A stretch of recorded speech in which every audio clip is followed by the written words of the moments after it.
గత పాలకుల నిర్లక్ష్యం వల్ల కలికోట సూరమ్మ చెరువు రిజర్వాయర్ పనులు పూర్తి కాలేదన్నారు ప్రభుత్వ విప్ ఆది శ్రీనివాస్. నేడు కలికోట సూరమ్మ చెరువు రిజర్వాయర్ పనులు శరవేగంగా కొనసాగుతున్నాయని తెలిపారు. నిజామాబాద్ జిల్లా కోనాపూర్, కతలాపూర్ మండల సరిహద్దుల్లోని రాళ్లవాగు ప్రాజెక్టును ఇరిగేషన్ అధికారులతో కలిసి పరిశీలించారు ఆది శ్రీనివాస్. పాడైన హెడ్ రెగ్యులేటర్, మత్తడి స్థానంలో కొత్త నిర్మాణాలు చేపట్టి కాల్వలను వెంటనే శుభ్రం చేయాలని అధికారులకు ఆదేశాలు ఇచ్చామన్నారు. ప్రజాప్రభుత్వంలో రైతులకు పెద్దపీట వేస్తున్నామని చెప్పారు ఆది శ్రీనివాస్. ప్రాజెక్ట్ ని రోజు సందర్శించడం జరిగింది.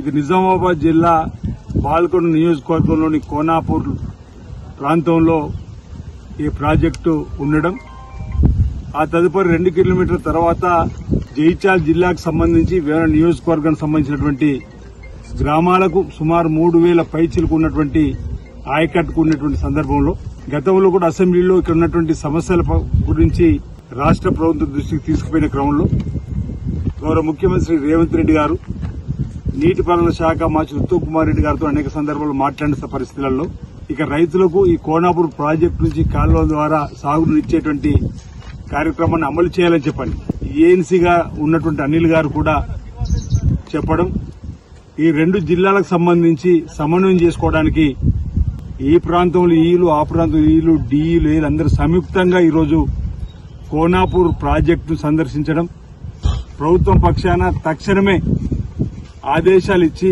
వీటి నిర్మాణం చేయాలని చెప్పిన ఒక నిర్ణయం తీసుకునే క్రమంలో ఇక్కడ రావడం జరిగింది. మరి భూగర్భ జలాలు పెరగడానికి కోసం కూడా అవకాశం ఉంటుంది కాబట్టి ఇక్కడి చెల్లి మనం సాగునీరును కాలువల ద్వారా అటువైపు ఎడమ కాలువ కానీ కొడుకు కాలువకు సంబంధించినటువంటి దాని ద్వారా నీటిని తీసుకున్నట్టయితే ఉపయోగం ఉంటుందనేటువంటి ఒక ఆలోచన ఈ ప్రాంతంలో ఉన్నటువంటి అనేక మంది రైతులు అనేక సందర్భాల్లో చెప్పినటువంటి దాన్ని దృష్టిలో పెట్టుకుని ఏ విధంగా చేసినా ఈ ప్రాంతంలో రైతులకు ఇబ్బంది కాకుండా ఈ రాళ్లవాగు ప్రాజెక్టు ఉపయోగంలోకి రావాలి. ఇందులో సాగునీరును ఎవరెవరైతే అలికేషన్